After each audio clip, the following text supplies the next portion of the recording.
ശ്രീല പ്രഭുപാദ് കി ജയ്. അപ്രകാരം ജ്യോതിശാസ്ത്രത്തിലും ജാതക സംസ്കാര കർമ്മങ്ങളിലും നിപുണരായവർ അദ്ദേഹത്തിന്റെ പുത്രന്റെ ഭാവിയെ സംബന്ധിച്ച് വിവരണങ്ങൾ നൽകി. അനന്തരം ധാരാളം പാരിതോഷികങ്ങൾ സ്വീകരിച്ച് അവരവരുടെ ഭവനങ്ങളിലേക്ക് യാത്രയായി. ഹരേ കൃഷ്ണ മാതാജി, പ്രണാമം.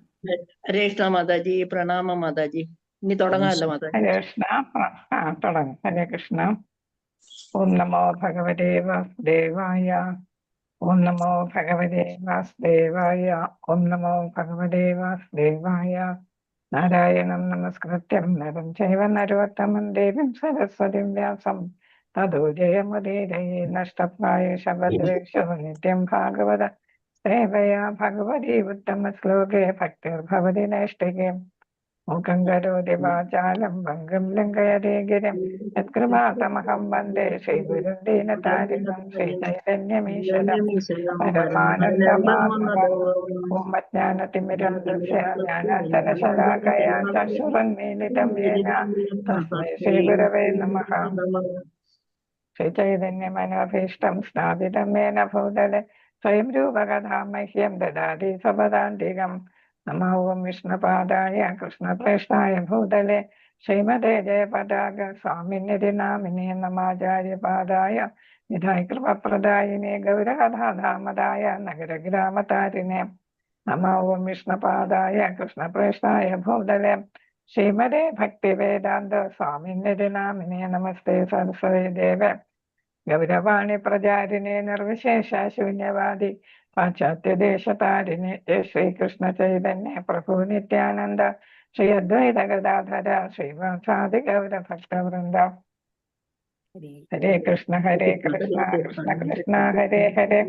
ഹരേ രാമ രാമ രാമ ഹരേ ഹരേ. ഹരേ കൃഷ്ണ. ശ്രീ ശ്രീ രാധാ ഗോവിന്ദ മന്ദിർ ഇസ്കോൺ മംഗലാപുരത്തിന്റെ ഷോർട്ട് ഭാഗവതം ക്ലാസ്സിലേക്ക് എല്ലാവർക്കും സ്വാഗതം. ഹരേ കൃഷ്ണ. എല്ലാവർക്കും പ്രണാമം. ഹരേ കൃഷ്ണ. എല്ലാവർക്കും പ്രണാമം. നമ്മൾ ഇന്നലത്തെ 5-ാമത്തേൽ ബാക്കിയുണ്ടോ? ഇല്ലല്ലോ. ഇനി 6 ഇനി 6-ാമത്തെ അല്ലേ നമുക്ക് പഠിക്കേണ്ടത്? കൃഷ്ണ. ഓം നമോ ഭഗവതേ വാസുദേവായ. ശ്ലോകം 6. യാ വൈ ലസശ്രീ തുളസീ വിമിശ്ര കൃഷ്ണാംഗ്രിരേണു അഭ്യധിക അംബുനേത്രേഹി പുനാദിലോകാൻ ഉഭയത്ര ശേഷാൻ കസ്താം ന സേവേദ മരിഷ്യമാണഃ. യാ വൈ ലസശ്രീ തുളസീ വിമിശ്ര കൃഷ്ണാംഗ്രിരേണു അഭ്യധിക അംബുനേത്രേഹി പുനാദിലോകാൻ ഉഭയത്ര ശേഷാൻ കസ്താം ന സേവേശം സ്വരസേവേദ മരിഷ്യമാനഃ. ഹരേ കൃഷ്ണ. ഒരാൾ വായിച്ചോളൂ. ഹരേ കൃഷ്ണ. ഓ നമോ ഭഗവതേ വാസുദേവായ. യാ വൈ ലസ ശ്രീ തുളസി വിമിശ്ര കൃഷ്ണ അംഘ്രിരേണു അഭ്യധികാംബുനേത്രീ പുനാദി ലോകാൻ ഉഭയത്ര ശേഷാൻ കസ്താം ന സേവേദ മരിഷ്യമാണാം. ഹരേ കൃഷ്ണ. മാണഹ അതും കൂടെ സർഗം കൂടെ ചേർക്കണം.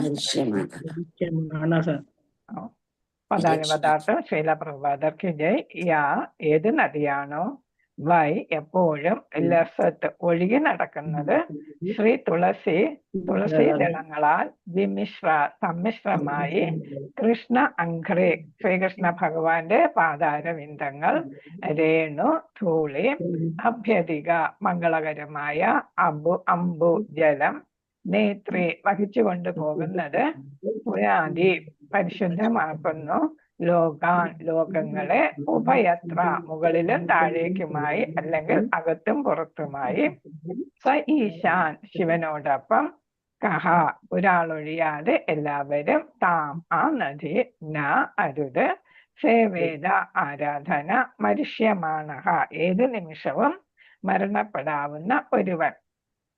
ഇപ്പൊ നമ്മൾ പഠിച്ചിട്ടുണ്ട് ഇത് ഗംഗയും യമുനയൊക്കെ പവിത്ര നദിയാണല്ലേ.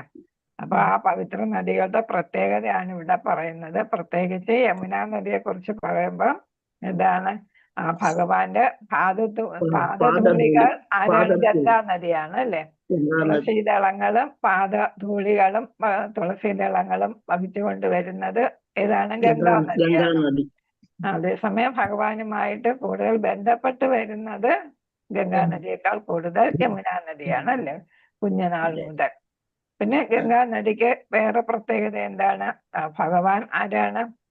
ശിവഭഗവാൻ തലയിൽ വഹിക്കുന്നത് അല്ലേ. അത് വേറൊരു പ്രധാനപ്പെട്ട കാര്യമാണ്.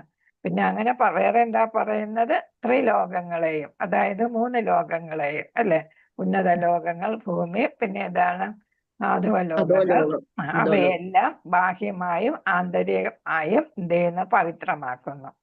മറ്റു ദേവന്മാരെയും ശിവനെ പോലും പരിശുദ്ധമാക്കുന്നു. അപ്പൊ എല്ലാവർക്കും ഗംഗയുടെ അനുഗ്രഹം കിട്ടുന്നു അല്ലെ. ഗംഗ കൊണ്ട് ഉള്ള അനുഗ്രഹം എല്ലാവർക്കും കിട്ടുന്നു. കാരണം എന്താണ്? ഭഗവാന്റെ പാദത്തിലൂടെ ഒഴുകി വരുമ്പോ ഭഗവാന്റെ പാദധൂളികളും പാദത്തിൽ പതിപ്പിച്ചിട്ടുള്ള അതിൽ നമ്മൾ അർച്ചന ചെയ്യുന്ന തുളസി ദളങ്ങളും കലർന്ന ഒരു ജലമാണ്, മംഗളകരമായ ജലമാണ് എന്നാണ്. അത്യന്തം മംഗളകരമായ അതാണ് കൊണ്ടുവരുന്നത്. അതുകൊണ്ടാണ് എല്ലാവരും ഗംഗയിൽ കുളിക്കണം എന്ന് പറയുന്നത് അല്ലെ. ഹരിദ്വാറിലൊക്കെ പോകുമ്പോ എല്ലാവരും ഗംഗയിൽ കുളിക്കുന്നത് അതുകൊണ്ടാണ്. പവിത്ര നദി ആയതുകൊണ്ടാണ് നമുക്ക് മോക്ഷം കിട്ടും എന്നുള്ളതാണ് പ്രശ്നം.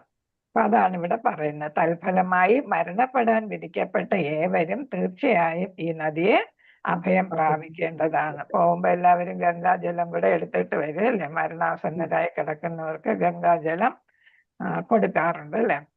ഹരേ കൃഷ്ണ.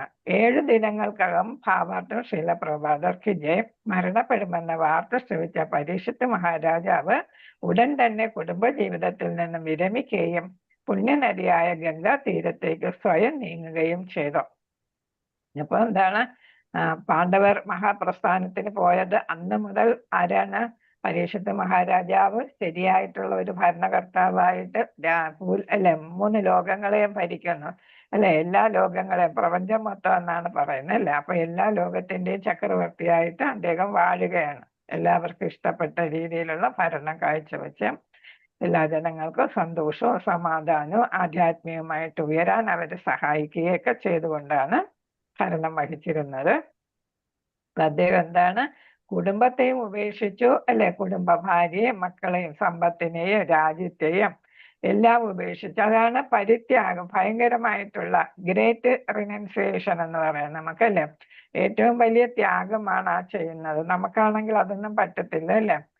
7 ദിവസം നമ്മൾ എന്താണ് എന്തൊക്കെ ഏൽപ്പിക്കാൻ പറ്റും ഓരോരുത്തരെ, അല്ലെങ്കിൽ 7 ദിവസം സുഖിച്ച് കഴിയുക അങ്ങനെയൊക്കെ വിചാരിക്കും. പക്ഷെ ഇവിടെ എന്താണ്? സമ്പത്തും എല്ലാം ഉപേക്ഷിച്ചിട്ട് എന്ത് ചെയ്തു? വലിയ ഒരു ത്യാഗം ചെയ്തിട്ടാണ് അദ്ദേഹം ഗംഗാ നദീ തീരത്തെ അഭയം പ്രാപിച്ചു എന്ന് പറയും. എന്നാൽ പൊതുവെ പറയുന്നു എന്നാണ്, എന്ന് വെച്ചാൽ ജനറലി എന്നാണ്, എല്ലാവരും അല്ലെ, കൂടുതൽ പേര് അങ്ങനെയാണ് അഭിപ്രായപ്പെടുന്നത്. എന്നാൽ ശ്രീ ജീവഗോസ്വാമിയുടെ അഭിപ്രായത്തിൽ രാജാവ് യമുന തീരത്താണ് അഭയം പ്രാപിച്ചത്. അപ്പൊ യമുനയാണോ ഗംഗയാണോ എന്നുള്ളതാണ് അവിടെ ഒരു വാഗ്വാദം. ഭൂമിശാസ്ത്രപരമായിട്ടുള്ള പറയുന്ന ശ്രീ ജീവഗോസ്വാമി പറയുന്നത്, ഭൂമിശാസ്ത്രപരമായ കിടപ്പനുസരിച്ച് ശ്രീ ജീവഗോസ്വാമി പറയുന്നതായിരിക്കാം കൂടുതൽ ശരിയെന്ന് കാണുന്നു. കാരണം എന്താ? പരീക്ഷിത്ത് മഹാരാജാവിന്റെ രാജധാനി ഹസ്തിനപുരത്താണ്. അവിടെയാണ് അദ്ദേഹം വസിച്ചിരുന്നത്. ഇന്നത്തെ ഡൽഹിക്ക് സമീപമാണ് ഹസ്തിനപുരി അല്ലെ. ആ നഗരത്തിലൂടെയാണ് യമുനാ നദി ഒഴുകുന്നത്. ആകയാൽ സ്വാഭാവികമായും തന്റെ കൊട്ടാരത്തിന് മുന്നിലൂടെ പ്രവഹിക്കുന്ന യമുനാ നദിയിലായിരിക്കും പരീക്ഷിത്ത് മഹാരാജാവ് അഭയം പ്രാപിച്ചത്. അപ്പൊ പരീക്ഷിത്ത് രാജാവ് അടുത്തൂടെ പോകുന്ന നദിയിലായിരിക്കും പോയത് അല്ലെ എന്നാണ് ഇവിടെ ജീവഗോസ്വാമി പറയുന്നത്. ലൊക്കേഷൻ നോക്കുമ്പോൾ അതിനാണ് കൂടുതൽ സാധ്യത. അപ്പൊ എല്ലാവരും പൊതുവെ അങ്ങനെ ആയിരിക്കും അല്ലെ. ഏറ്റവും പുണ്യമായിട്ടുള്ള നദി അടുത്തൂടെ പോകുമ്പോൾ അതിനേക്കാൾ പുണ്യത കുറഞ്ഞ ഗംഗാ നദിയിലോട്ട് പോകത്തില്ല എന്നൊരഭിപ്രായമാണ് ജീവഗോസ്വാമി പറയുന്നത്. പരിശുദ്ധിയുടെ കാര്യത്തിൽ പ്രത്യക്ഷത്തിൽ ഗംഗാ നദിയേക്കാൾ ശ്രീകൃഷ്ണ ഭഗവാനുമായി അത്യന്തം ബന്ധപ്പെട്ടിരിക്കുന്നത് യമുനാ നദിയാണ്. അപ്പൊ പാദധൂളി വഹിച്ചൊക്കെ കൊണ്ടുവരുന്നതാണ് ഏത് നദി? ഗംഗാ നദി. എന്നാലും നമുക്കെന്താണ്, നമ്മൾ മനസ്സിലാക്കിയിട്ടുള്ളതനുസരിച്ചാണെങ്കിൽ യമുന കടന്നാണ് മധുരയിൽ നിന്ന് യമുന കടന്നാണ് ആര് വസുദേവ കുഞ്ഞായ ഭഗവാന് എവിടോട്ട് കൊണ്ടുവന്നത്? ഗോകുലത്തിലേക്ക് കൊണ്ടുവന്നതല്ലേ? അതെ, വൃന്ദാവനം, ഗോകുലം, വൃന്ദാവനം. മധുരയിൽ നിന്നും യമുന നദി അത് അവിടെ പറയുന്നു. പ്രപഞ്ചത്തിൽ അദ്ദേഹത്തിന്റെ അതീന്ദ്രിയ ലീല ആരംഭം മുതൽ ഭഗവാൻ യമുന നദിയെ പരിശുദ്ധമാക്കിയിരുന്നു എന്നാണ്. അപ്പൊ നദി ക്രോസ് ചെയ്ത് കൊണ്ടുവന്ന് നദി തന്നെ മാറിക്കൊടുത്തു അല്ലേ നടക്കുന്നതിന് വേണ്ടിയിട്ട് വസുദേവർക്ക്. അതേപോലെ നമ്മൾ കണ്ടിട്ടുള്ളത് കുഞ്ഞായ ഭഗവാന്റെ കാല് യമുന നദിയെ ഇങ്ങനെ തലോടുന്നതായിട്ട് കണ്ടിട്ടുണ്ട് അല്ലെ? അപ്പൊ ഇവിടെ പറയുന്ന എന്താണ്? അദ്ദേഹം എന്ത് ചെയ്തു? നദിയില് വീണു എന്ന് പറയുന്നു. മധുരയിൽ നിന്നും യമുന നദിയുടെ അക്കരെയുള്ള ഗോകുലത്തിലെ സുരക്ഷിതമായ സ്ഥലത്തേക്ക് ശിശുവായ ശ്രീകൃഷ്ണ ഭഗവാനെ അദ്ദേഹത്തിന്റെ പിതാവായ വസുദേവൻ നദിയിൽ കൊണ്ടെടുത്തുകൊണ്ട് പോകുമ്പോൾ നദി കടക്കുന്ന വേളയിൽ ഭഗവാൻ നദിയിൽ വീഴുകയും അപ്രകാരം അദ്ദേഹത്തിന്റെ പാതാരവിന്ദ ധൂളികളാൽ യമുന നദി തൽക്ഷണം പരിശുദ്ധമാക്കുകയും ചെയ്തു. അപ്പൊ ഈ മധുരയും പിന്നെ ഗോകുലവും തമ്മിലുള്ള അകലം എന്ന് പറയുന്നത് വെറും 15 കിലോമീറ്റർ. ഇപ്പൊ നമുക്ക് 15 കിലോമീറ്റർ വളരെ അടുപ്പമുള്ളതാണ് അല്ലെ? പക്ഷെ ആ കാലഘട്ടത്തിൽ വളരെ ദൂരമാണ് അല്ലെ? ഇപ്പോഴത്തെ ട്രാൻസ്പോർട്ട് ഒന്നും അപ്പോഴില്ലല്ലോ. അപ്പൊ അത്രയും ദൂരം 15 കിലോമീറ്റർ താണ്ടിയാണ് ആരെത്തിയത്? വസുദേവ ഗോകുലത്തിൽ എത്തിയത് അന്നത്തെ കാലഘട്ടത്തിൽ എന്നുള്ളത് നമ്മൾ ഓർക്കണം. പക്ഷെ ഇപ്പൊ നമുക്ക് എളുപ്പമാണ്. ഡൽഹിയിൽ നിന്ന് പോകുമ്പോൾ ആഗ്രയ്ക്ക് തൊട്ടടുത്തായിട്ടാണ് വരുന്നത്. ആഗ്രയാണ് കൂടുതൽ അടുത്ത് വരുന്നത്. ഡൽഹിയിൽ നിന്ന് കുറച്ചും കൂടെ അകലെയായിട്ടുള്ള ദൂരം, അകലെയാണ് മധുര. അപ്പൊ ഇവിടെ നദി കടക്കുന്ന വേളയെ ഭഗവാൻ നദിയിൽ വീഴുകയും അപ്രകാരം അദ്ദേഹത്തിന്റെ പാതാരവിന്ദ ധൂളികളാൽ യമുന നദി തൽക്ഷണം പരിശുദ്ധമാകുകയും ചെയ്തു. അപ്പൊ അങ്ങനെയാണ് യമുന നദി കൂടുതൽ പരിശുദ്ധയായത് എന്നാണ് പറയുന്നത്.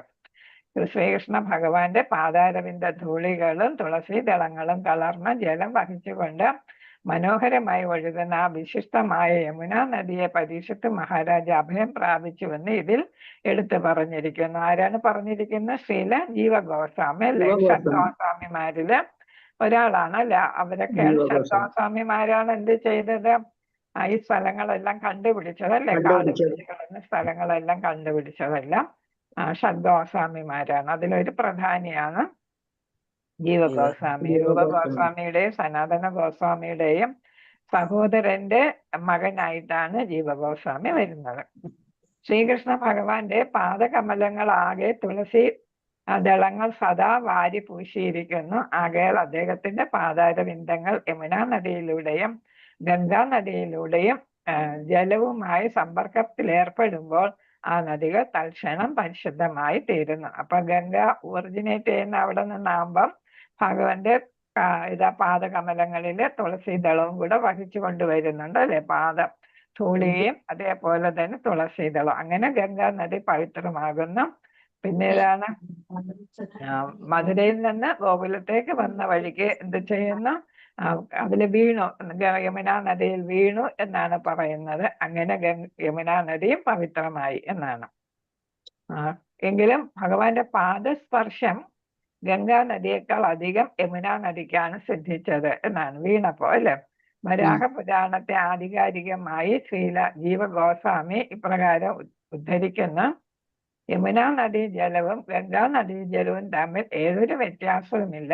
എന്നാൽ ഗംഗാ നദീജലത്തെ 100 തവണ പരിശുദ്ധമാക്കിയാൽ അതിനെ യമുന നദീജലമെന്ന് വിശേഷിപ്പിക്കുന്നു. അപ്പൊ രണ്ടും പവിത്രമാണെങ്കിലും 100 ഇരട്ടി പവിത്രത ഏതിനുണ്ടെന്നാണ് ഈ പറയുന്നത്? യമുന നദീജലം ഗംഗാ നദിയേക്കാൾ അല്ലെ? 100 തവണ പരിശുദ്ധമാക്കിയാൽ അത് ഏതായിട്ട് കണക്കാക്കാമെന്നാണ്? യമുന നദി. അപ്പൊ യമുന നദിക്ക് ഗംഗാ നദീജലത്തേക്കാൾ 100 ഇരട്ടി പവിത്രതയുണ്ട്. അതുപോലെ വിഷ്ണുവിന്റെ സഹസ്രനാമങ്ങൾ അതിന് ഇത് കമ്പാരിസൺ പറഞ്ഞിരിക്കുകയാണ്. ഒരു രാമനാമത്തിന് തുല്യവും. അപ്പം ഏതാണ്? 100 നാമം ജപിക്കുന്നത് ഒരു രാമനാമം. ഹരേ കൃഷ്ണ ഹരേ കൃഷ്ണ കൃഷ്ണ കൃഷ്ണ ഹരേ ഹരേ ഹരേ രാമ അല്ലെ? ആ രാമ. അപ്പം വിഷ്ണുവിന്റെ സഹസ്രനാമങ്ങൾ ഒരു രാമനാമത്തിന് തുല്യവും 3 രാമനാമങ്ങൾ ഒരു കൃഷ്ണനാമത്തിന് തുല്യവുമാണെന്ന് ധർമ്മശാസ്ത്രങ്ങളെ പറഞ്ഞിരിക്കുന്നു. അതുകൊണ്ടാണ് നമ്മൾ സഹസ്രനാമം ചൊല്ലാൻ നിർബന്ധിക്കുന്നില്ല ശ്രീല പ്രഭുപാദർ. കാരണം എന്താണ്, അത് കുറെ സമയം എടുക്കും അല്ലേ. അപ്പൊ ആ സമയം കൊണ്ട് നമുക്ക് എത്രയോ പ്രാവശ്യം മഹാമന്ത്രം ജപിക്കാനായിട്ട് സാധിക്കും. അപ്പൊ ഒരു പ്രാവശ്യം സഹസ്രനാമം ചൊല്ലുന്നത് ഒരു പ്രാവശ്യം രാമ എന്ന് ചൊല്ലുന്നതിന് തുല്യവും 3 പ്രാവശ്യം രാമ എന്ന് പറയുന്നത് ഒരു പ്രാവശ്യം കൃഷ്ണനാമത്തിന് തുല്യം. കൃഷ്ണ ഒരു എന്ന് കൃഷ്ണനാമത്തിന് ചൊല്ലുന്നു. ഇല്ല. അപ്പൊ 300. അതെ, അപ്പൊ 300 വിഷ്ണു അതെ, സഹസ്രനാമം. 300. അപ്പൊ അതില് 4 പ്രാവശ്യം രാമനും 4 പ്രാവശ്യം രാമ എന്നും 4 പ്രാവശ്യം കൃഷ്ണ എന്നും വരുന്നുണ്ട് അല്ലെ. അപ്പൊ അതിനെ മൾട്ടിപ്ലൈ ചെയ്ത് നോക്കുമ്പോ എത്ര പ്രാവശ്യം നമ്മൾ എന്ത് ജപിക്കേണ്ടി വരും? സഹസ്രനാമം ജപിച്ചാൽ അതിന് തുല്യമായിട്ട് വരുന്നത് എന്നാണ്. അതുകൊണ്ട് നമുക്ക് എളുപ്പം ഏതാണ്? ഹരേ കൃഷ്ണ രാമം നാമജപമാണ് നമുക്ക് നല്ലത്. സഹസ്രനാമം ചൊല്ലിക്കൊണ്ടിരിക്കുന്നവർക്ക് അത് ചൊല്ലാം, അതിന് വിലക്കൊന്നുമില്ല. ഹരേ കൃഷ്ണൻ.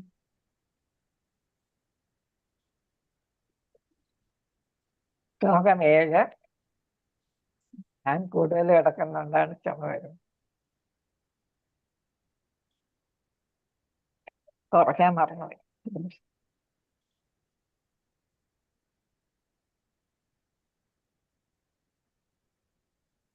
ഇതി വ്യവച്ഛിദ്യ സ പാണ്ഡവേയഃ പ്രായോപവേശം പ്രതിവിഷ്ണുപദ്യാം ദദൗ മുകുന്ദാംഗ്രി അനന്യഭാവോ മുനിവൃതോ മുക്തസമസ്തസംഗഃ. ഇതി വ്യവച്ഛിദ്യ സ പാണ്ഡവേയഃ പ്രായോപവേശം പ്രതിവിഷ്ണുപദ്യാം ദദൗ മുകുന്ദാംഗ്രിം അനന്യഭാവോ മുനിവൃതോ മുക്ത സമസ്ത സംഗ്രഹ. വായിച്ചോളൂ. ഹരേ വാസുദേവായ. വായിച്ചോളൂ. ഓം നമോ ഭഗവതേ വാസുദേവായ. ഇതി വ്യവച്ഛിദ്യ സ പാണ്ഡവേയ പ്രയോപവേശം പ്രതിവിഷ്ണുപദ്യാം ദദ്യോ മുകുന്ദാംഗ്രി അനന്യഭാവോ മുനിവ്രതോ മുക്ത സമസ്ത സംഗഃ. ഹരേ കൃഷ്ണ. ഇവിടെ പ്രായോപവേശം എന്ന ഉപവേശം എന്ന് വെച്ചാൽ മരണം വരെ നമ്മള് എന്ത് ചെയ്യുന്നു? വ്രതം അനുഷ്ഠിക്കുന്നു, ഫാസ്റ്റിംഗ് എടുക്കുന്നു എന്നാണ്. നിർജ്ജലം അല്ലെ, നിർജ്ജലം പോലെ ഇന്നത്തെ നമ്മളെ ഏകാദശി പോലെ നിർജ്ജലമായിട്ടുള്ള ഫാസ്റ്റിംഗ് ആണ് നടത്തുന്നത് ഏതുവരെ? മരണം വരെ. അതാണ് പ്രായോപവേശം. അങ്ങനെയാണ് ആ പദം പറയുന്നത്. പ്രായോപവേശം, മരണം വരെ എന്താണ്? ഉപവാസം അല്ലെ. ഹരേ കൃഷ്ണ. പ്രധാന പദാർത്ഥം ശ്രീല പ്രഭാതർക്ക് ഇത് ഇപ്രകാരം വ്യവച്ഛിദ്യ തീരുമാനിച്ച ശേഷം സഹ രാജാവ് പാണ്ഡവേയ, പാണ്ഡവരുടെ ശ്രേഷ്ഠനായ അനന്തരഗാമി പ്രായ ഉപവേശം, മരണം വരെ ഉപവസിക്കാനായി നേരെ വിഷ്ണു പദ്യാംഗംഗ നദീതീരത്ത് വിഷ്ണു ഭഗവാന്റെ പാദാംബുജങ്ങളിൽ നിന്ന് ഉത്ഭവിക്കുന്ന ഗംഗാ തീരത്ത് ദദൗ സ്വയം സമർപ്പിച്ചു. മുകുന്ദ അംഗ്രിയം, ശ്രീകൃഷ്ണ ഭഗവാന്റെ പാദാംബുജങ്ങളിൽ അനന്യ ഒട്ടും വ്യതിചലിക്കാതെ ഭാവ ആത്മാവ് മുനിവ്രത ഒരു ഋഷിയുടെ വ്രതങ്ങളോടെ മുക്ത സ്വതന്ത്രനായി സമസ്ത എല്ലാ വിധ സംഘ ബന്ധങ്ങളിൽ നിന്ന്. അപ്പൊ ഒരു മുനിയെ പോലെ സ്വതന്ത്രനായി എന്നാണ് പറഞ്ഞത്. അതായത് കുടുംബവും രാജ്യവും ബന്ധുക്കളെയും എല്ലാം ഉപേക്ഷിച്ച് പൂർണ്ണമായിട്ടും സന്യാസിയായിട്ട് മാറിയല്ലേ. അപ്പൊ എന്താണ്? ഹൃദയത്തിൽ ആര് മാത്രമാണ്? എന്താണ്? അനന്യ അല്ലെ, ഒട്ടും വ്യതിചലിക്കാതെ അതാണ് ഭഗവാനെ മാത്രം ഹൃദയത്തിൽ പ്രതിഷ്ഠിച്ച് അല്ലെ. അങ്ങനെ എന്ത് ചെയ്യുന്നു? ഉപവാസം അനുഷ്ഠിക്കുകയാണ് ചെയ്യുന്നത് മരണം വരെ. അപ്പൊ നിർജ്ജല ഉപവാസമാണ് ഇവിടെ ഇട്ടിരിക്കുന്നത്. 7 ദിവസം. 7 ദിവസം എന്നതുകൊണ്ടാണ് സപ്താഹം 7 ദിവസമായിട്ട് ഭാഗവത പാരായണം നടത്തുന്നത്. അത് പക്ഷെ പ്രഭുപാദർ അതിനെയൊന്നും സപ്പോർട്ട് ചെയ്യുന്നില്ല. കാരണം 7 ദിവസം കൊണ്ട് ഭഗവാനെ അറിയാനായിട്ട് ആർക്കും സാധിക്കത്തില്ല അല്ലെ. അപ്പൊ നമ്മൾ എത്ര വർഷം എടുത്താണ് ഭഗവാനെ ഇച്ചിരിയെങ്കിലും മനസ്സിലാക്കുന്നത്? അപ്പൊ 7 വർഷം കൊണ്ട് ഒന്നും സാധ്യമാകത്തില്ല എന്നതുകൊണ്ട് ആണ് പ്രഭുപാദർ അതിനെ പ്രോത്സാഹിപ്പിക്കാത്തത്. വിവർത്തനം ഭാവാർത്ഥം ശ്രീല പ്രഭുപാദർക്ക് അപ്രകാരം പാണ്ഡവരുടെ ശ്രേഷ്ഠനായ അനന്തരഗാമി പരീക്ഷിത്ത് മഹാരാജാവ് മുക്തി പ്രദാനം ചെയ്യാൻ കേൾപ്പുള്ള ഏക ഭഗവാനായ, അപ്പൊ നമുക്ക് മുക്തി നൽകാനായിട്ട് ഇതാണ് പറ്റിയ അല്ലെ, അതിന് സാധിക്കുന്ന ഏക ഭഗവാനായ ശ്രീകൃഷ്ണ ഭഗവാന്റെ പാദാംബുജങ്ങളിൽ സ്വയം സമർപ്പണം ചെയ്ത് മരണം വരെ ഉപവസിക്കുവാൻ ഗംഗാതീരത്ത് ഉപവിഷ്ടനായി. അപ്പൊ ഇരിപ്പ് ഉറപ്പിച്ചു അല്ലെ ഗംഗാതീരത്ത് മരണം വരെ ഫാസ്റ്റിംഗ് നടത്താനായിട്ട്. കാരണം എന്താണ്? ഭഗവാന് മാത്രമേ നമുക്ക് മുക്തി പ്രദാനം ചെയ്യാൻ പറ്റൂ. വേറെ ഒരു ദേവതമാർക്ക് എന്ത് നൽകാൻ പറ്റത്തില്ല? മുക്തി നൽകാനായിട്ട് പറ്റില്ല. നമുക്ക് ഭൗതികമായിട്ടുള്ള അനുഗ്രഹം നൽകാനായിട്ട് ശിവൻ തുടങ്ങി എല്ലാവർക്കും സാധിക്കും അല്ലേ? പക്ഷെ മുക്തി നൽകണമെങ്കിൽ അത് ആർക്ക് മാത്രമേ സാധിക്കൂ? ഭഗവാന് മാത്രമേ അത് സാധിക്കൂ. അതുകൊണ്ടാണ് ഏക ഭഗവാൻ. ഭഗവാൻ ഒന്നേ ഉള്ളൂ അല്ലെ? അപ്പൊ ഏക ഭഗവാനായ ശ്രീകൃഷ്ണന് സാധിക്കൂ എന്നതുകൊണ്ടാണ് അവിടെ ഗംഗാതീരത്ത് ഉപവിഷ്ടനായത്, ഭഗവാനെ ഹൃദയത്തിൽ പ്രതിഷ്ഠിച്ചുകൊണ്ട്. ആകയാൽ സ്വയം എല്ലാവിധ സംസർഗങ്ങളിൽ നിന്നും ബന്ധങ്ങളിൽ നിന്നും മുക്തനാകാനായി അദ്ദേഹം ഒരു മുനിയുടെ വ്രതങ്ങൾ സ്വീകരിച്ചു. അപ്പൊ മുനിയുടെ വ്രതം സ്വീകരിക്കുമ്പോൾ ഭൗതികമായിട്ടുള്ള എല്ലാ ബന്ധനങ്ങളിൽ നിന്നും അല്ലെ, ബന്ധനങ്ങളാണ് അല്ലെ, അപ്പൊ എല്ലാ ബന്ധനങ്ങളിൽ നിന്നും അദ്ദേഹം സ്വയം മോചിപ്പിക്കുകയായിരുന്നു ചെയ്തത്. ഭാവാർത്ഥം ശീല പ്രഭുപാദർക്ക് ജയ പരമപുരുഷന്റെ പാദാംബുജങ്ങളിൽ നിന്നും ഉത്ഭവിക്കുന്നവ. ആകയാൽ ഗംഗാ നദി ജലം ത്രിലോകങ്ങളെയും ദേവന്മാരുൾപ്പെടെയുള്ളവരെയും പരിശുദ്ധമാക്കുന്നു. അപ്പൊ 3 ലോകങ്ങളെയും ദേവന്മാരെയും എല്ലാം പരിശുദ്ധമാക്കുന്നു. അവരുൾപ്പെടെ എന്ന് വെച്ചാൽ മനുഷ്യരെയും എല്ലാവരെയും. ശ്രീകൃഷ്ണ ഭഗവാൻ വിഷ്ണു തത്വത്തിന്റെ മൂല കേന്ദ്രമാകുന്നു. ആകയാൽ അദ്ദേഹത്തിന്റെ പാതാരവിന്ദങ്ങളിൽ അഭയം പ്രാപിക്കുന്നത് ഒരുവന് എല്ലാവിധ പാപങ്ങളിൽ നിന്നും രാജാവ് ബ്രാഹ്മണനോട് ചെയ്ത അപരാധം ഉൾപ്പെടെയുള്ളവയിൽ നിന്ന് പോലും മുക്തനാകുന്നു. അപ്പൊ ഇവിടെ എന്താണ് വിഷ്ണു തത്വം എന്ന് പറയുന്ന ഭഗവാനും ഭഗവാന്റെ നേരിട്ടുള്ള വിസ്തരണങ്ങളുമാണ് വിഷ്ണു തത്വം എന്ന് പറയുന്നത്. നേരിട്ടുള്ള എന്ന് പറയുമ്പോൾ രാമൻ, അതേപോലുള്ള ശക്താവേശം, 4 അവതാരങ്ങൾ, 4 തരത്തിലുള്ള അവതാരങ്ങളെ കുറിച്ച് നമ്മൾ പഠിച്ചിട്ടില്ലേ? ആ അവതാരങ്ങളൊക്കെയാണ് നേരിട്ടുള്ള അവതാരം. അല്ലാതെ ഭഗവാന്റെ വിസ്തരണങ്ങളായിട്ട് വരുന്നവയെല്ലാം ഭഗവാന്റെ നേരിട്ടുള്ള അവതാരങ്ങളെയാണ് എന്ത് പറയുന്നത്? വിഷ്ണു തത്വം എന്ന് പറയുന്നത്. അപ്പൊ ഭഗവാന്റെ പാതാരവിന്ദങ്ങളിൽ അഭയം പ്രാപിക്കുന്നത് ഒരുവനെ എല്ലാവിധ പാപങ്ങളിൽ നിന്നും, അത് ഏതുപോലെയാണ്? ഏത് രാജാവ്? പരീക്ഷിത്ത് രാജാവ് സമീക മുനിയോട് അല്ലെ, ബ്രാഹ്മണനോട് ചെയ്ത അപരാധം ഉൾപ്പെടെയുള്ളവയിൽ നിന്നും മുക്തനാക്കുന്നു. അപ്പൊ സകല പാപങ്ങളിൽ നിന്നും മുക്തനാക്കാനായിട്ട് ഈ വിഷ്ണു തത്വത്തില് നമ്മൾ ഭഗവാനില് അല്ലെ അടിയുറച്ച് വിശ്വസിച്ച് നമ്മൾ ഭഗവാന് മാത്രം എന്ത് ചെയ്യണം? ആരാധിക്കുകയാണെങ്കിൽ, സ്മരിക്കുകയാണെങ്കിൽ സാധിക്കും എന്നാണ് പറയുന്നത്. ആകയാൽ പരീക്ഷത്ത് മഹാരാജാവ് എല്ലാവിധ മുക്തിയും പ്രദാനം ചെയ്യുന്ന മുകുന്ദനായ, എല്ലാത്തിൽ നിന്നും നമ്മളെ മുക്തി നൽകുന്ന ആളല്ലേ മുകുന്ദനായ ശ്രീകൃഷ്ണ ഭഗവാന്റെ പാതാരവിന്ദങ്ങളെ ആരാധിക്കാൻ തീരുമാനിച്ചു. ഗംഗ അല്ലെങ്കിൽ യമുന നദീതീരം, 2 അഭിപ്രായം പറഞ്ഞത് കൊണ്ടാണ് ഗംഗയും യമുനയെന്ന് പറയുന്നത്.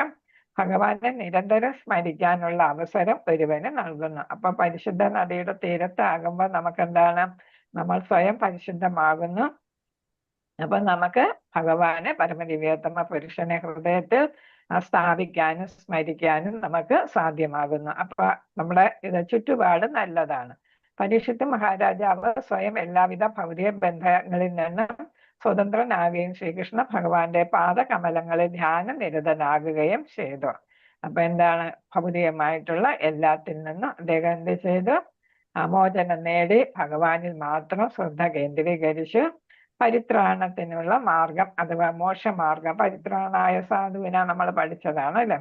അപ്പൊ മോചനത്തിനുള്ള മാർഗം ഇത്തരത്തിലാണ്. അപ്പൊ എല്ലാ ഭൗതിക ബന്ധങ്ങളിൽ നിന്നും വേർപെട്ട് ഭഗവാനെ മാത്രം മനസ്സിൽ ധ്യാനിക്കുകയാണെങ്കിൽ, ഹൃദയത്തിൽ ഉറപ്പിക്കുകയാണെങ്കിൽ നമുക്ക് മോക്ഷം ലഭിക്കും. എല്ലാ ഭൗതിക സംസർഗങ്ങളിൽ നിന്നും സ്വതന്ത്രമാകുക എന്നത് പാപം ചെയ്യുന്നതിൽ നിന്നും പൂർണ്ണമായും ഒഴിവാകുക, അല്ലെങ്കിൽ മേലിൽ പാപം ചെയ്യാതിരിക്കുക എന്നതിനെ അർത്ഥമാക്കുന്നു. അപ്പൊ നമ്മൾ എല്ലാത്തിൽ നിന്നും വിടുതൽ നേടുമ്പോ പിന്നെ നമ്മൾ എന്താണ്? പാപഫലം വരുന്ന കർമ്മങ്ങളൊന്നും ചെയ്യുന്നില്ല അല്ലെ. അപ്പൊ നമ്മൾ ഭൗതികമായിട്ടുള്ളതെല്ലാം ത്യജിച്ചു കഴിയുമ്പോ പാപഫലങ്ങൾ ഉളവാകുന്ന കർമ്മങ്ങളൊന്നും ചെയ്യുന്നില്ല. അപ്പൊ അതിൽ നിന്നെല്ലാം പൂർണ്ണമായിട്ട് ഒഴിവാകുന്നു.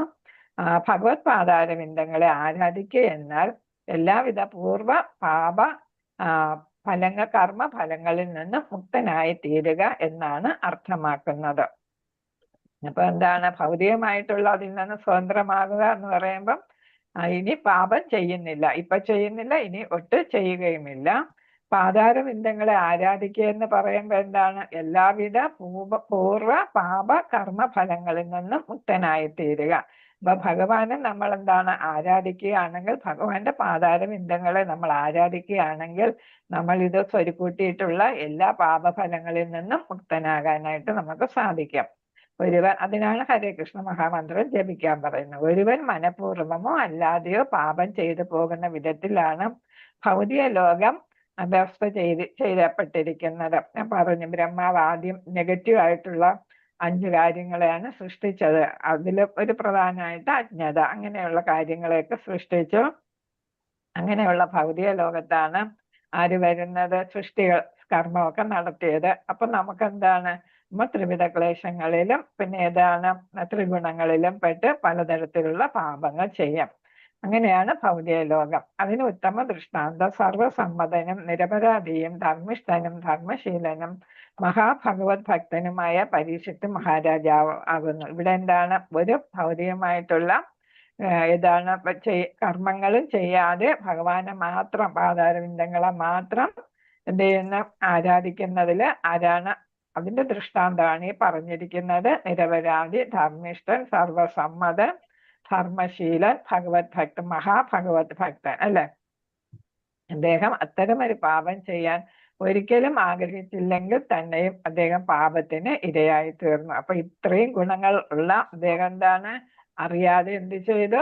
ശമീക മഹർഷിയുടെ കഴുത്തിൽ ചത്ത പാമ്പിനെ ഇട്ട് ഒരു പാപം ചെയ്തു, ശപിക്കപ്പെടുകയും ചെയ്തു. എന്നാൽ അദ്ദേഹം ഒരു ഭഗവത് ഭക്തനാകയാൽ ജീവിതത്തിൽ ഉണ്ടായ അത്തരം ദുര്യോഗങ്ങൾ പോലും നന്മ വരുത്തുന്നവയായി തീർന്നു. അതുകൊണ്ട് അദ്ദേഹത്തിന് എന്ത് സാധിച്ചു? ഭഗവത് പാദപങ്കജങ്ങളെ ആരാധിക്കാനും അദ്ദേഹത്തിന് മുക്തി നേടാനും ഭൗതിക ശരീരം ഉപേക്ഷിക്കാനും എളുപ്പത്തിലല്ലേ 7 ദിവസം കൊണ്ട് ഉപേക്ഷിക്കാനും അദ്ദേഹത്തിന് സാധിച്ചു. ജീവിതത്തിൽ ഒരിക്കലും ആരും മനഃപൂർവ്വമായി പാപം ചെയ്യരുതെന്നും വ്യതിചലനം കൂടാതെ ഏവരും ഭഗവത് പാതാരവിന്ദങ്ങളെ നിരന്തരം സ്മരിക്കണം എന്നുമാണ് മൂലതത്വം. അപ്പൊ ഇതിൽ നിന്ന് മനസ്സിലാക്കേണ്ടത് അടിസ്ഥാനമായിട്ടുള്ള തത്വം എന്താണ്? നമ്മൾ അറിഞ്ഞറിയാതെ പാപം ചെയ്യരുത്. അഥവാ പാപം ചെയ്താല് എന്ത് ചെയ്യുന്ന? ഭഗവത് പാതാരവിന്ദങ്ങളെ നിത്യമായിട്ട് സ്മരിക്കുക അല്ലെ. ഭഗവാന്റെ പാദങ്ങൾ മാത്രം സ്മരിച്ചാൽ മതി എന്നാണ്. വേറെ ദേവീദേവന്മാരെയൊന്നും നമ്മൾ ആരാധിക്കേണ്ട കാര്യമില്ല. അത്തരം ഒരു മനോഭാവത്തിൽ മാത്രമേ മോക്ഷമാർഗത്തിൽ ക്രമാനുഗതമായ പുരോഗതി ഉണ്ടാക്കാനും പാതാരവിന്ദങ്ങളെ പ്രാപ്തമാക്കാനും ഭക്തനെ ഭഗവാൻ സഹായിക്കുകയുള്ളൂ. അപ്പൊ എന്താണ്? അറിയോഞ്ഞോ അറിയാതെ പാപങ്ങൾ ചെയ്താല് ഭഗവാനെ മാത്രം നമ്മൾ സ്മരിക്കുകയും ആരാധിക്കുകയും ചെയ്താല് ഭഗവാൻ തന്നെ നമ്മൾക്ക് ഭഗവാനെ പ്രാപിക്കാനുള്ള വഴി ഒരുക്കി തരും അല്ലെ. ഒരു പക്ഷേ ഭക്തൻ എതിർച്ചയാ പാപങ്ങൾ ചെയ്താൽ പോലും എല്ലാ ധർമ്മശാസ്ത്രങ്ങളിലും സ്ഥിരീകരിച്ചിരിക്കുന്നത് പോലെ എല്ലാവിധ പാപത്തിൽ നിന്നും ഭഗവാൻ ഭക്തനെ സംരക്ഷിക്കുന്നു. അപ്പൊ നമ്മൾ ശ്രമിക്കുകയാണ്, ആഗ്രഹിക്കുകയാണെങ്കിൽ ഭഗവാൻ എന്ത് ചെയ്യും? നമ്മെ സഹായിക്കും അല്ലെ. അതാണ് അജാമിള മോക്ഷത്തിലും നമ്മൾ പഠിച്ചത്. നാരായണ എന്നുള്ള പേര് വിളിച്ചപ്പോൾ തന്നെ ഭഗവാൻ എന്ത് ചെയ്ത്? ആ ഭക്തനെ സംരക്ഷിക്കുന്നതിന് വേണ്ടി പാർഷദന്മാരെ അയക്കുകയും അദ്ദേഹത്തിന് രണ്ടാമത്തെ ഒരു അവസരം കൂടെ കൊടുക്കുകയും അങ്ങനെ ഹരിദ്വാറിൽ 12 വർഷം അദ്ദേഹം ഭക്തിയുത സേവനം ചെയ്താണ് ഭഗവാനെ പ്രാപിച്ചതെന്നാണ് ഭാഗവതത്തിൽ പറയുന്നത്. അപ്പൊ ഇവിടെ എന്താണ് അതിന് ഉദാഹരണമായിട്ട് പറയുന്നത്? സ്വപാദമൂലം ഫലിത പ്രിയസ്യ ത്യക്താനഭാവസ്യ ഹരിപരേശഃ വികർമ്മയോത്പതിതം കഥാചിത് ധുനോതി സാർദ്ധം ഹൃദി സന്നിവിഷ്ടക. അപ്പൊ 11ാം സ്കന്ധത്തിലാണ് ഇത് പറയുന്ന. 5ാം അധ്യായം 42ാം ശ്ലോകത്തിലാണ് ഇത് പറയുന്നത്. എന്താ പറയുന്നത്? നമ്മൾ ആഗ്രഹിക്കുകയാണെങ്കിൽ, ഭക്തൻ ആഗ്രഹിക്കുകയാണെങ്കിൽ ആര് നമ്മളെ സംരക്ഷിക്കുന്നു? ഭഗവാൻ തന്നെ നമ്മളെ സംരക്ഷിച്ച് ഭഗവാന്റെ ധാമത്തിലേക്ക് എത്താൻ നമ്മളെ സഹായിക്കും എന്നാണ് ഇവിടെ പറയുന്നത്. ഹരേ കൃഷ്ണ. ശ്ലോകം ചൊല്ലിപ്പോകാം. നമോ ഭഗവതേ വാസുദേവായ. ശ്ലോകം 8.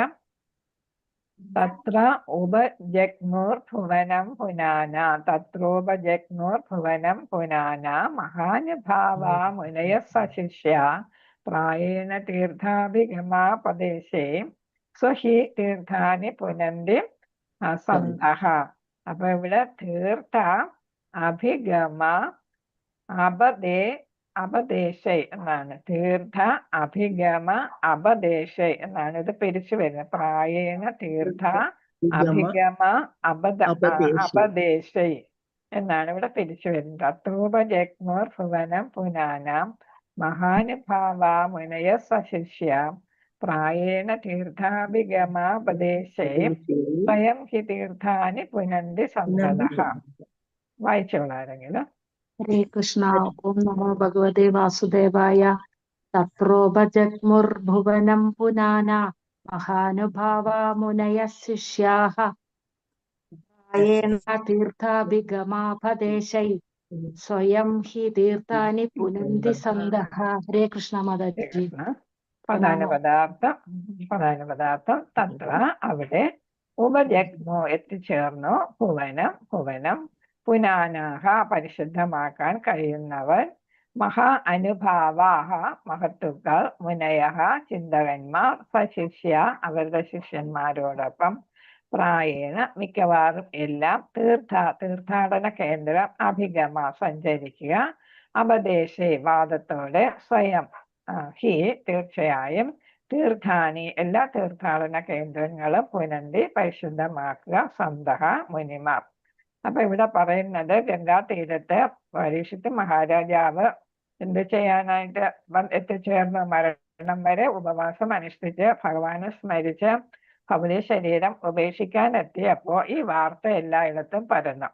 അപ്പൊ ഇവിടെ പറയുന്നത് അന്ന് ഈ വാട്സപ്പ് ഒന്നും ഇല്ലെങ്കിലും എന്ത് ചെയ്ത ടെലഫോണും അല്ലെ ഒന്നും ഇല്ലെങ്കിലും എന്ത് ചെയ്ത എല്ലായിടത്തും ഈ വാർത്ത പെട്ടെന്ന് തന്നെ എന്ത് ചെയ്തു പടർന്നു എന്നാണ്. അപ്പൊ അത്രയ്ക്ക് ശ്രേഷ്ഠനാണ് ആരാ പരീക്ഷിത്ത് മഹാരാജാവ് അല്ലെ. അത് കാരണം ഏതാണ് വാമൊഴിയായിട്ട് തന്നെ ഓരോരുത്തർ പറഞ്ഞ് എന്ത് ചെയ്തു സകല ദേശങ്ങളിലെയും മുനിമാരും പണ്ഡിതന്മാരും അല്ലെ അവരുടെ ശിഷ്യന്മാരോടൊപ്പം എല്ലാവരും തീർത്ഥാടന കേന്ദ്രങ്ങളിലെത്തി ഓരോ തീർത്ഥാടന കേന്ദ്രത്തെയും പരിശുദ്ധമാക്കുന്നവരാണ്. അത് നമ്മളിനി പഠിക്കും. പിന്നെ ആരെ കുറിച്ചാണ്? പിന്നെ വിതുരർ എല്ലാ പുണ്യദേശങ്ങളും യാത്ര ചെയ്ത് തിരിച്ചു വന്നപ്പോ നമ്മൾ പഠിച്ചല്ലേ, എല്ലായിടം പോയി തിരിച്ചു തിരിച്ചു വന്നപ്പോഴ് തിരിച്ചു വന്നപ്പോ ഹസ്തിനപുരത്തിലെ ആളുകളെല്ലാം പറഞ്ഞത്, പ്രത്യേകിച്ച് കൊട്ടാരത്തിലെ പുരുഷന്മാര് സ്ത്രീകളും ഒക്കെ പറഞ്ഞത് എന്താണ്? ഭഗവദ്ഗീത ഭാഗവത തീർത്ഥഭൂത സ്വയം വിഭോ തീർത്ഥീ കുർവന്തി തീർത്ഥാനി സ്വാന്തസ്തേന ഗതാഭൃതം. അപ്പൊ അങ്ങ് എത്തിച്ചേരുന്ന എവിടെ എത്തിച്ചേർന്നാലും അവിടെ എന്തായിരിക്കും? തീർത്ഥാടന കേന്ദ്രങ്ങളായിരിക്കും. അവിടെ എല്ലാം അങ്ങ് എത്തിച്ചേർന്നത് കൊണ്ട് അവിടെ എല്ലാം പവിത്രമാക്കപ്പെടും അല്ലെ, പവിത്രമാക്കപ്പെട്ടു എന്നാണ് പറഞ്ഞത്. അങ്ങനെയാണ് പാണ്ഡവരും മറ്റുള്ളവരും അദ്ദേഹത്തെ സ്വീകരിക്കുന്നത്. അപ്പൊ അത്രയ്ക്ക് ശ്രേഷ്ഠനായ ആളാണ് വിതുരർ എന്നാണ് അവിടെ പറഞ്ഞിരിക്കുന്നത്. അതേപോലെ ഇവിടെ എത്തിച്ചേർന്ന മുനിമാരും എല്ലാവരും എന്താണ് ശിഷ്യന്മാരോടൊപ്പം എത്തിച്ചേർന്ന മഹത്തുക്കൾ എന്നാ പറയുന്നത്. മഹത് ആയിട്ടുള്ള വ്യക്തികളാണ് അല്ലെ. മുനിമാരും ഋഷിമാരും പണ്ഡിതന്മാരും രാജാക്കന്മാരും ഒക്കെ എത്തിച്ചേർന്ന് അദ്ദേഹം ചക്രവർത്തിയല്ലേ. അപ്പൊ അദ്ദേഹത്തിന്റെ കീഴിലുള്ള രാജ്യങ്ങളിലെ രാജാക്കന്മാരും എല്ലാവരും എത്തിച്ചേർന്നു. ഈ മഹത്തുക്കൾ എങ്ങനെയാണ്? തീർത്ഥാടനം പോലെയാണ് എത്തിച്ചേർന്നതെന്നാണ് പറയുന്നത്. അപ്പൊ അവരെത്തിച്ചേരുന്നിടെല്ലാം തീർത്ഥാടന കേന്ദ്രം എല്ലാവിടവും പരിശുദ്ധമാകും. അവരവിടെ കുളിച്ചാല് അവിടെ പവിത്രമാകും. അതേകൊണ്ട് തന്നെ അവരൊരു തീർത്ഥാടനത്തിനാണ് ഈ ഗംഗാ തീരത്ത് എത്തിയത് എന്ന് പറഞ്ഞാണ് വന്നതെങ്കിലും യഥാർത്ഥത്തിൽ ആരെ കാണാനാണ് വരുന്നത്? പരീക്ഷിത്ത് മഹാരാജാവിനെ കാണാനും അദ്ദേഹത്തിന് ഇവര് എന്താണ് ദീർഘദൃഷ്ടിയുള്ളവരാണ് അല്ലെ. അതുകൊണ്ട് വരുന്ന കാര്യങ്ങളൊക്കെ ഇവർക്ക് അറിയാനായിട്ട് സാധിക്കും. അതുകൊണ്ട് എന്താണ് ശുക മഹർഷി വരുമെന്നും പരീക്ഷത്തിന് ഭാഗവതം പറഞ്ഞു കൊടുക്കുമെന്നും എല്ലാം മുൻകൂട്ടി കാണാൻ സാധ്യമായിരുന്ന ഈ മുനിമാരും ഋഷിമാരും ഒക്കെയാണ് മഹത്തുക്കളാണ് ഇവിടെ എത്തിച്ചേർന്നത് എന്നാണ് ഇവിടെ പറയുന്നത്. ഹരേ കൃഷ്ണ. വാഞ്ചകൽപതരൂപശ